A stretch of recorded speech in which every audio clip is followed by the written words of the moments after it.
Alam nyo, mas masakit pa ang maiwanan ng boyfriend o girlfriend kesa ma-impeach ka ng House of Representatives.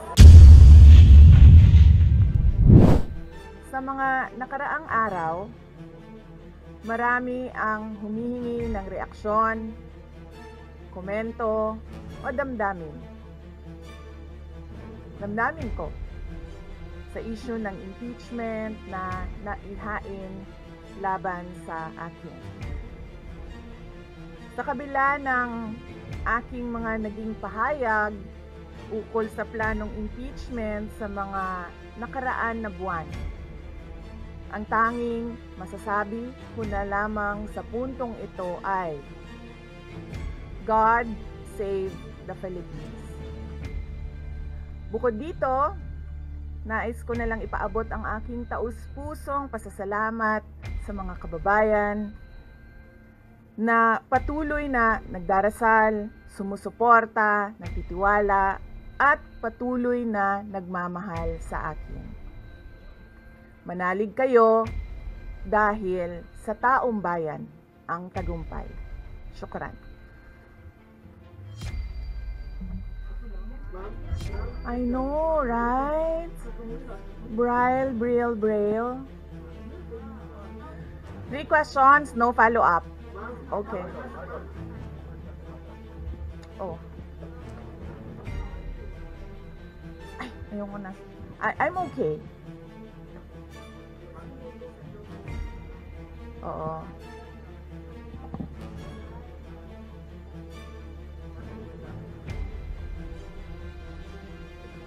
Sabi kasi, ito lang daw basahin ko.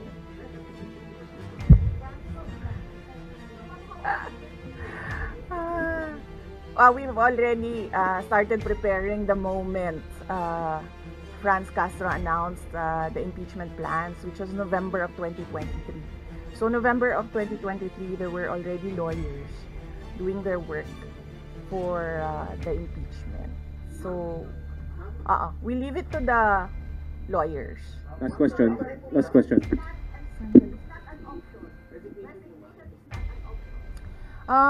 Wala pa tayo doon, ma'am. Masyado pang malayo yung mga ganyan na mga bagay. Nandun pa lang tayo sa pagbabasa ng. Actually, ma'am, wala pa tayo doon dahil yung mga abogado lang yung nagtatrabaho. Hindi ko talaga alam kung anong ginagawa nila. But I have a meeting with them. Last question, please. Fred. I do not want to answer that question. Next. I do not want to answer that question. Yes, ma'am.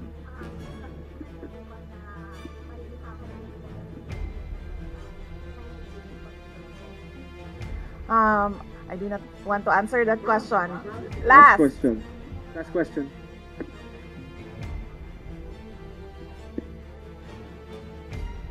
Paniwala ko lang, no, if you have to explain or defend your signature in a yes petition for impeachment, then you feel that you have done something wrong.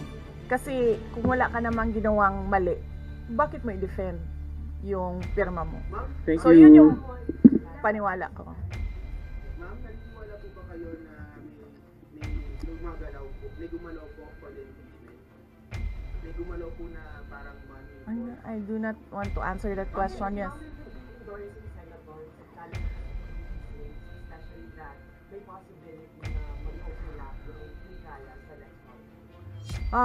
Hindi pa namin napapag-usapan kung ano yung gagawin ko for the upcoming campaign and election. Pero nasabi ko na noon na patuloy yung trabaho namin, and isa sa mga trabaho namin ay gusto namin tumulong sa Commission on Elections in voter education, particularly yung wag mo ibenta yung boto mo, wag gumamit ng dahas during campaign and election day, yung mga ganon. Ma'am, payo niyo lang po sa ating mga kababayan na nangyagamit po ngayon sa ating bansa. Yes, sabi ko nga kanina sa statement ko sa ating mga kababayan na patuloy na sumusuporta, nagmamahal, nagdarasal, napakahalaga nun, ay manalig lang sila dahil sa taong bayan ang tagumpay.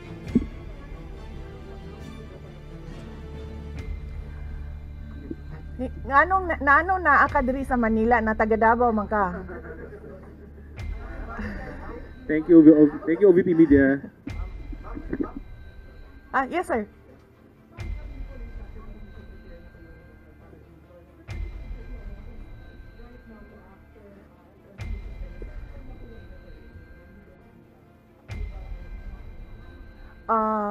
Well, may meeting kami mamayang hapon dahil nag-meeting sila kahapon.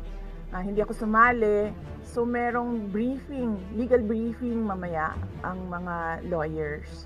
So I will know more this afternoon. Pakikita nyo na yan pagpasok nila ng kanilang entry of appearance. Yes sir. Opo. Kakatapos lang po ng planning conference ng Office of the Vice President. So we did it last Tuesday, Wednesday, and Thursday para po sa 2025 and 2026.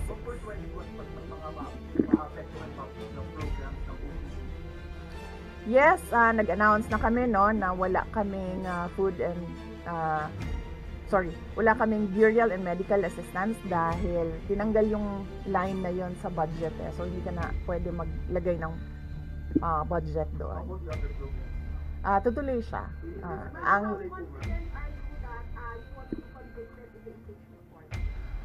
Wala pa tayo, masyadong pang malayo yan ma'am. Wala pa tayo, hindi pa natin inaano yan. Final question, ina-assess ngayon. Final question. Nagtanong ka na ba? Kanina? Sige, ikaw. Final question, Lance.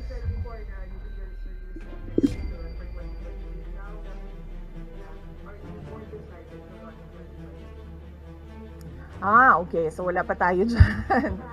Wala pa tayo dyan. But, nasabi ko naman di ba? Paulit-ulit kung we are seriously considering that. But it's difficult to decide without numbers. So, kailangan malaman yung surveys and numbers sa next year pa yun. Sir, nagtanong ka na? Sir, Kyodo yes, News, sir. Ron.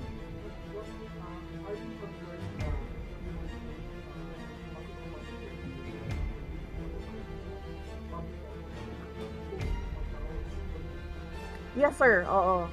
Alam ko po yung penalties ng impeachment. And the moment na nag-resign ako sa Department of Education, before ako nag-resign sa Department of Education, pinag-isipan ko na lahat yan. Sir. Masasabi ninyo na lalo pa kayong nainganyo na ituloy ang pagtakbo sa 2020 presidential election? Nasagot ko na ata yung kanina sa question ni Sir na nakaitim. Sir.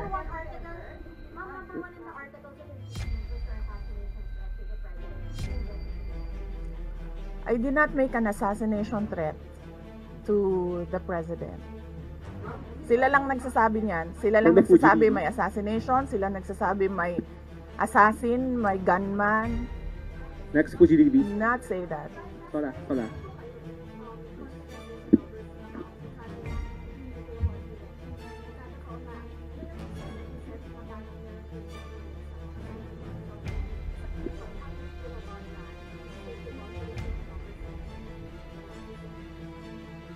Well, that is their prerogative as a body, no? So, we have to respect the Senate kung ano yung desisyon nila dahil sila yung mga nandoon sa loob. We haven't talked. I have not talked to my friends in the Senate. Wala. Last question, please. Bakit? Sabi daw po niya siya yung possible impeachment daw po. Bakit kaya? Maybe we should ask. Maybe we should ask her first. bakit niya i-block yung impeachment.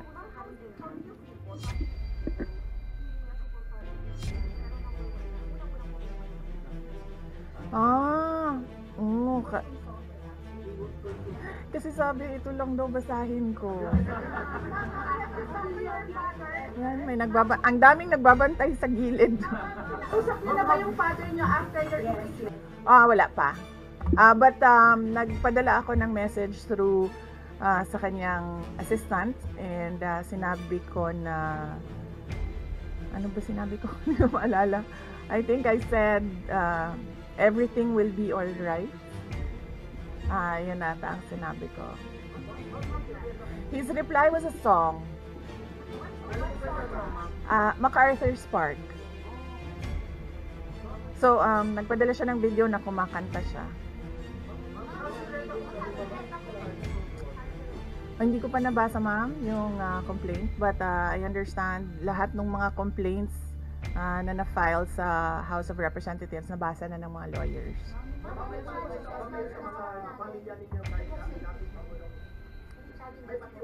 Sandali, Sarah. Sandali, Sarah. What's Rambo, wait. Ang preparation, challenges sa preparations, but so far wala naman. Wala naman kaming na-ano lang kami, na-overwhelm kami kasi ang daming mga lawyers na nag-signify na tutulong sila sa defense. So, ngayon ay pinag-uusapan on how to go about it na makuha lahat ng kanilang commitment of support at makatulong din sila sa pag-iisip kung ano yung gagawin sa defense. Harleen Delgado, ABS-CBN. Harleen, ABS. Nagtanong ka na, ma'am? Wala pa, ma'am. Sige, ma'am.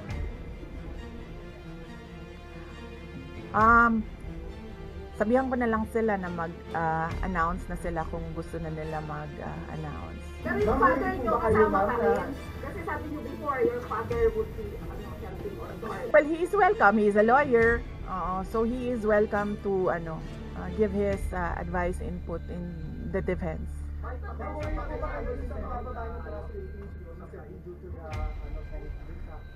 I will not answer that question. Yes, I'm sorry. Yes. Yes. So what happened was nag-indefinite leave siya, and then she was admitted to the hospital doon sa Davao City na hospital siya, and then discharge siya ng mga doctors with ulitin ko. Si Yusek Zulaika Lopez, nag-indefinite leave siya after nung sa veterans hospital admission niya.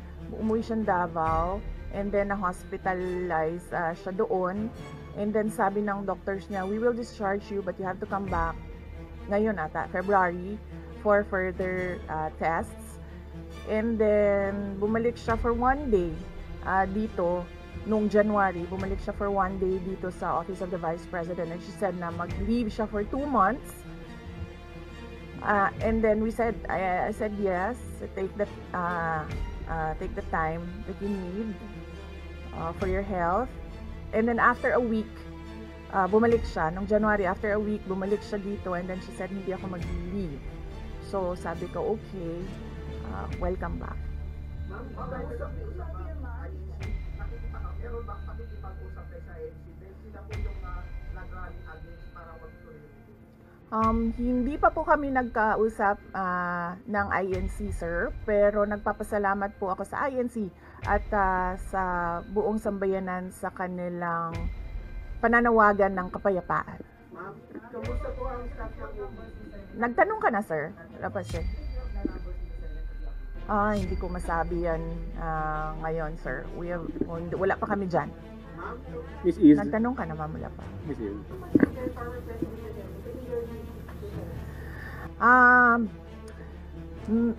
He will, maybe if he wants to, he can be part of the defense team. But because of his age and because of rigorous preparations in an impeachment case, baka sabihin ko sa kanya na wag na lang siyang mag-lead dahil medyo may edad na si former President Rodrigo Duterte. He's already 80 years old this year.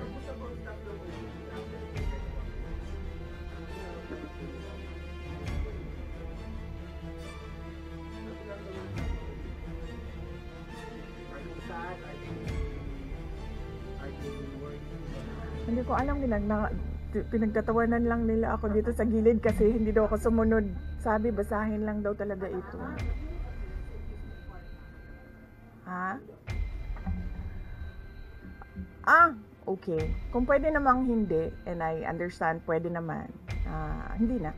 Oo. Kasi baka ma-intimidate lang sila lahat sa presence ko doon. Magkano po ba kayo para ito napapag-audit, lalo na po sa mga komunista natin at ginagamit ang pera o pondo ng gobyerno para magdagdag pagkakataon? Hindi ko na muna sagutin yung tanong na yan ngayon, ma'am. Doon muna tayo sa God Save the Philippines. Mika, Reuters.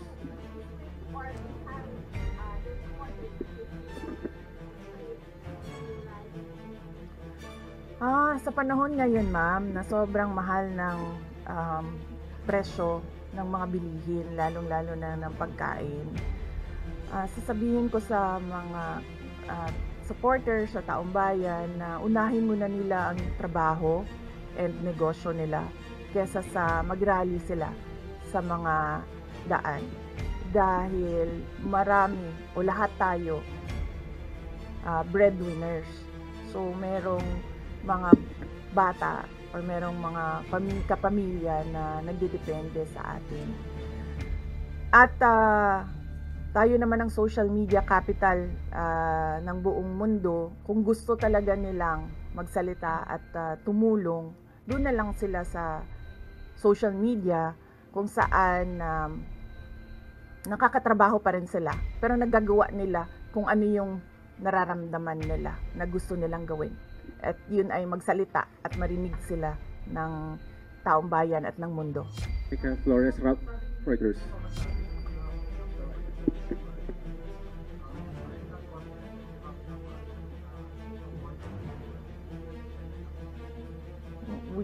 Hindi ko pa naisip yan, sir. I've not counted numbers of votes in the Senate, so we are not there yet. We are still, the legal team is still in the preparation of the defense and what we will do moving forward. Ma'am, will you feel this way? Maraming mga congressmen 70%.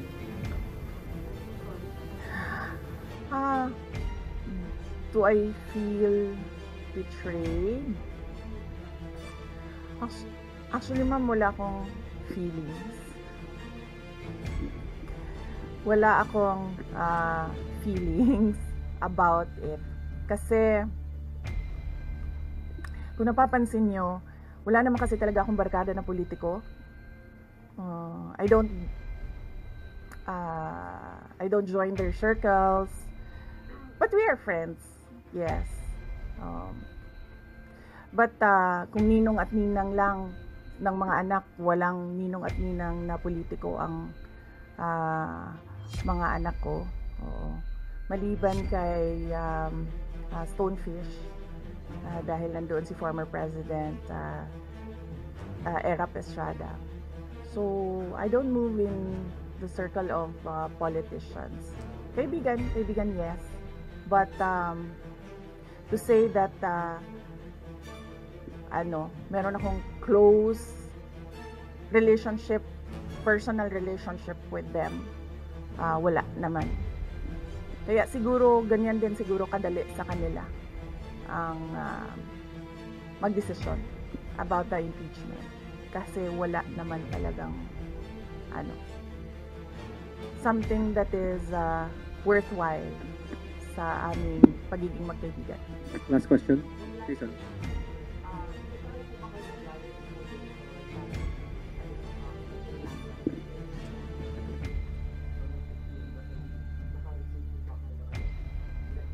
Yes. Oo, si JC.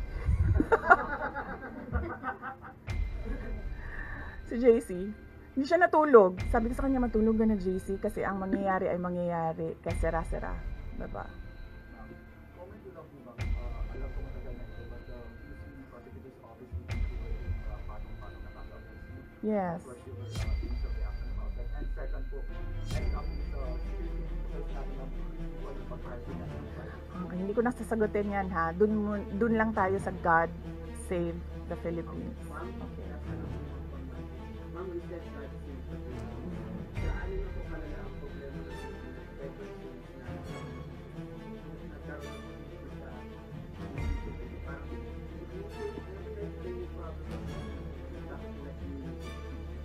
Gaano kalala ang Pilipinas na pag-iwanan na tayo ng panahon at ng ating mga kapitbahay dito sa region at napag-iwanan na tayo ng mundo. Malala siya since na nagkaroon ako ng understanding. Kasi 1990s, tapos 1990s magulo, well sa amin magulo sa Mindanao, and then ngayon nagbabadya ang gulo sa Mindanao. So parang wala namang nagbago. So malala, sobrang malala, dahil kung nakakausap mo yung mga tao na arawan yung kanilang sweldo, yung pera nila hindi na talaga sapat para sa pagkain, para sa kuryente, para sa bahay, para sa tubig, para sa pag-aaral ng kanilang mga anak. At kung basihan natin yung pag-alis ng mga Pilipino sa sarili nilang bansa, ay sobrang malala, dahil sobrang dami ng ating mga kababayan ang pumupunta, nakikipagsapalaran sa ibang bansa dahil wala silang makita na pag-asa, wala silang makita na oportunidad dito sa ating bayan. Kaya parang nakakaawa na tayo dito sa loob, at nakakahiya yung estado natin kapag iniligay mo siya in a global stage, na kung saan pinapanood tayo ng ibang mga lahi at ibang mga bansa. And because of that, tapos na tayo. Diba? Maraming Thank you. salamat Thank you, sa oras Salamat. ninyo. Magandang umaga. Oh yeah. Yes, happy Valley. Oh, basing on the palakpak ng mga kasamahan ko sa Office of the Vice President, okay naman sila.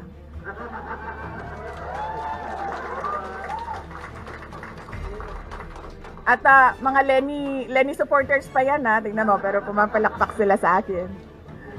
No, ano Valentine's? Yes, Valentine's. Alam nyo, mas masakit pa ang maiwanan ng boyfriend o girlfriend kesa ma-impeach ka ng House of Representatives.